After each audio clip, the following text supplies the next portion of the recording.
Today's video is from Rothesay Kirk and St Mary's Chapel. Welcome to Exploring Scotland's History.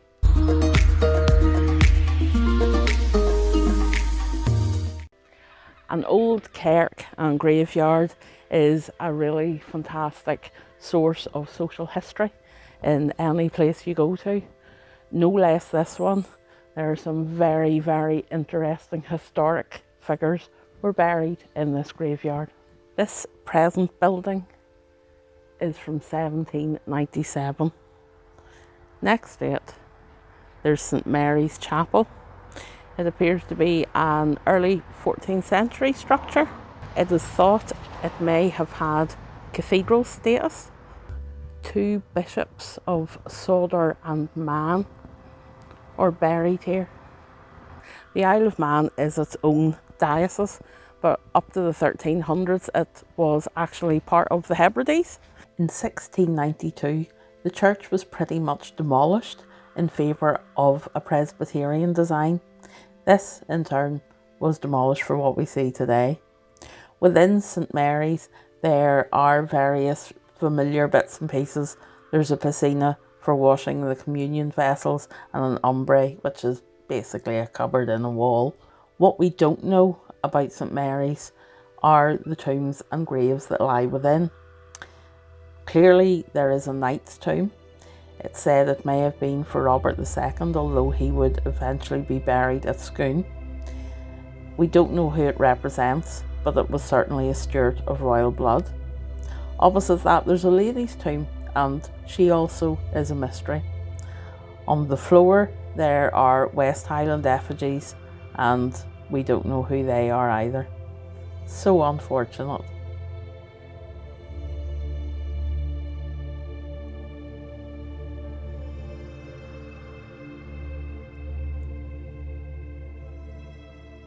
The name Robert Tom is quite familiar to Martin and I, as Loch Tom and the Greenock Cut. Both his design would have been regular loops for us to take the dogs for a walk. Loch Tom was known as the Great Reservoir when it was completed. Tom completed it in 1827, but his engineering work in Bute really contributed to the island's wealth. He bought mills on the island and was sure he could power them with water instead of steam. His cuts canalised the water to where it needed to go. His method of canalisation was so efficient that Mount Stuart lost its water, and the Marquess of Bute actually filed a lawsuit against Robert Tom. Marquess of Bute lost. Tom had the right to use all the water that he required to run the mills. So that was the end of that.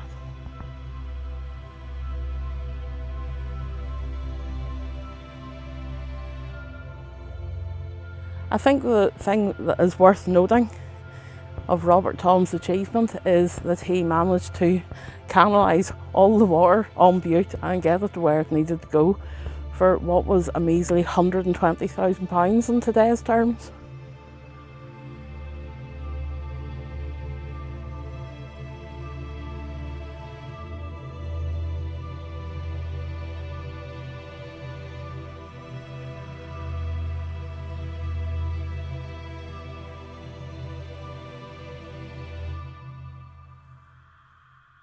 This is the Bute family vault, and it was used by them until they converted to Catholicism.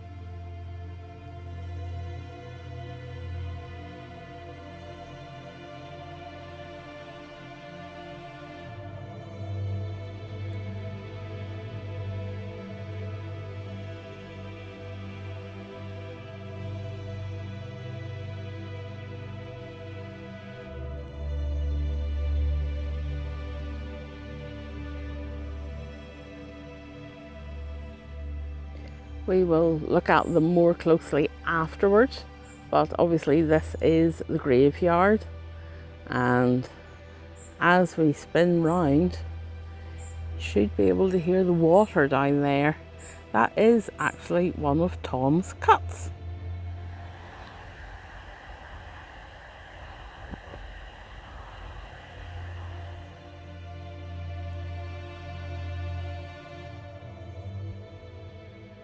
This is almost an attempt at a hogback stone.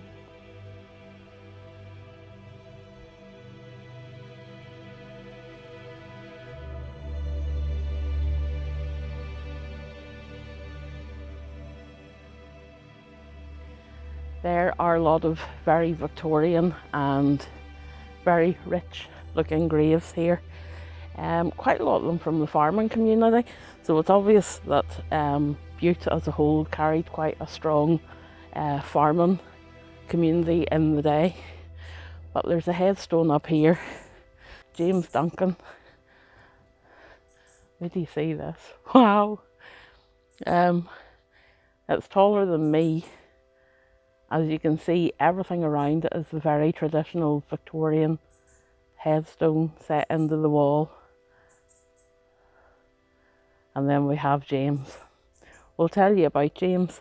James was born on the island, and in his 20s he moved to Chile to make his fortune. He made his fortune as a copper merchant. There are local tales that say he died in Chile, was pickled in a barrel of a rum and put on a ship, that the sailors actually broached the barrel on his way home. Unfortunately, the truth is slightly more mundane. The truth is, once he retired from business in Chile and San Francisco, he relocated to London. He owned number 6 Mount Stewart Road on Bute, which he visited yearly. He died of bronchitis in London shortly after one of these trips back to his birthplace. This effigy by George Ewing of Glasgow shows him in an Inverness cloak and a Balmoral. The Buteman, the local paper, had a few things to say about this effigy to the man, and I'm just going to read it out because I wrote it down. As a work of art, it does credit to the sculptor Mr. George A. Ewing of Glasgow. We cannot say much in its praise, however, as the likeness of Mr. Duncan. Due allowance must be made for the fact that the artist never saw the deceased.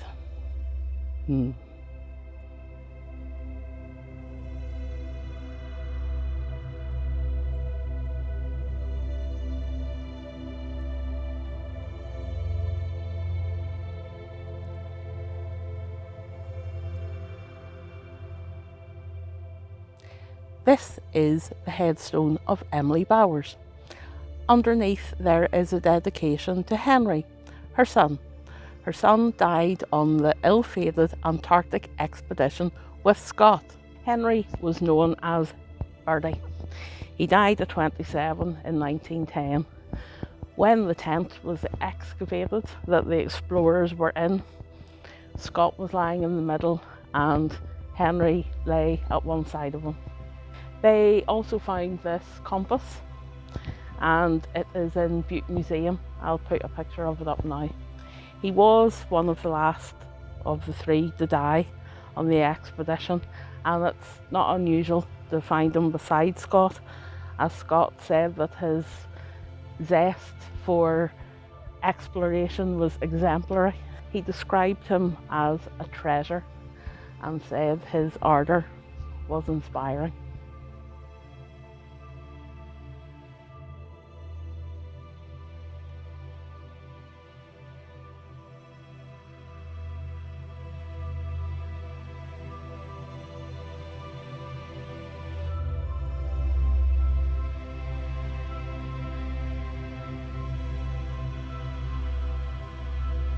Like all graveyards, there are some unmarked graves, and in this plot resides Genty Bale. Genty was born in 1846. She worked from a young age in the Rothesay cotton mills. There are suggestions she led a miserable reclusive life in a cave south of Ettrick Bay. I would suggest it was an alternative lifestyle. She was a single mother and seemed well versed in the Gaelic, as she would happily converse with the travelling folk and the displaced Highlanders. I hope she chose her lifestyle and it wasn't pushed upon her.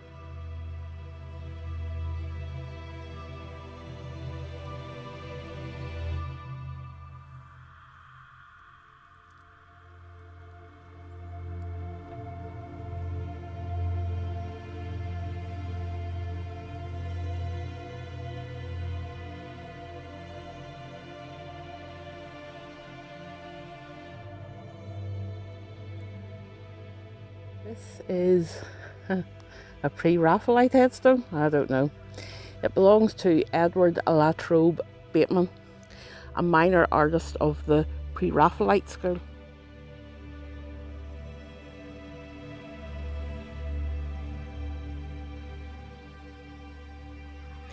He was commissioned to work on the rooms and the gardens in Mount Stewart, and he also did work on the gardens in Ascog House.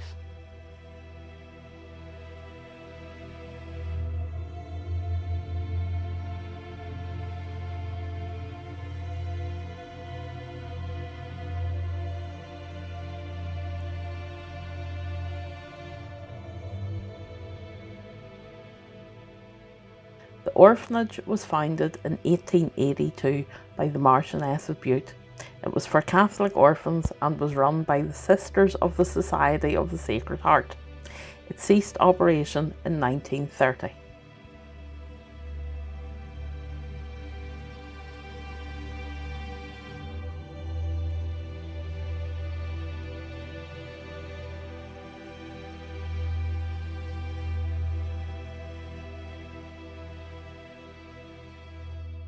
A native of Bute, Dorothy extensively contributed to the Natural History Museum of Buteshire and Scottish archaeology in general. She was registrar for the Jericho excavations from 1952 to 1958. The Dorothy Marshall Silver Medal is awarded every 3 years to an individual who makes an outstanding contribution to Scottish archaeology in a voluntary capacity.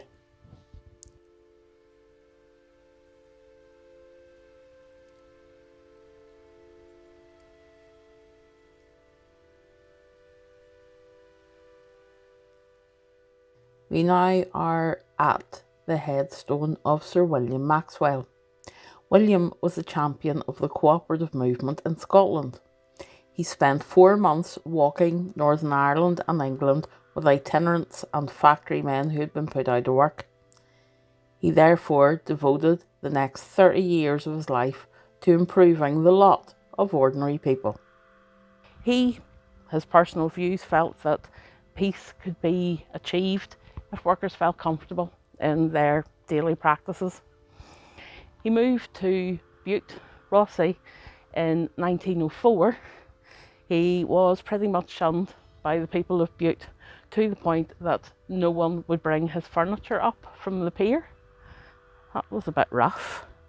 He decided their shunning was because really they were ignorant to what he was doing with the cooperative movement. So he just basically behaved gracefully and helpfully in a manner to everyone that eventually he won them over, and he really was a big push in the cooperative movements on Bute. He did always distance himself from the Labour Party. He felt that if people's lives were improved, that they would be able to make independent decisions on who they wanted to vote for politically, and therefore he refused to be part of that whole decision-making process. So my personal opinion is Sir William Maxwell really was a true hero, because he was attempting to bridge that gap between rich and poor, make things better for people, and not really judging them in the process. I wish there were more people like that today.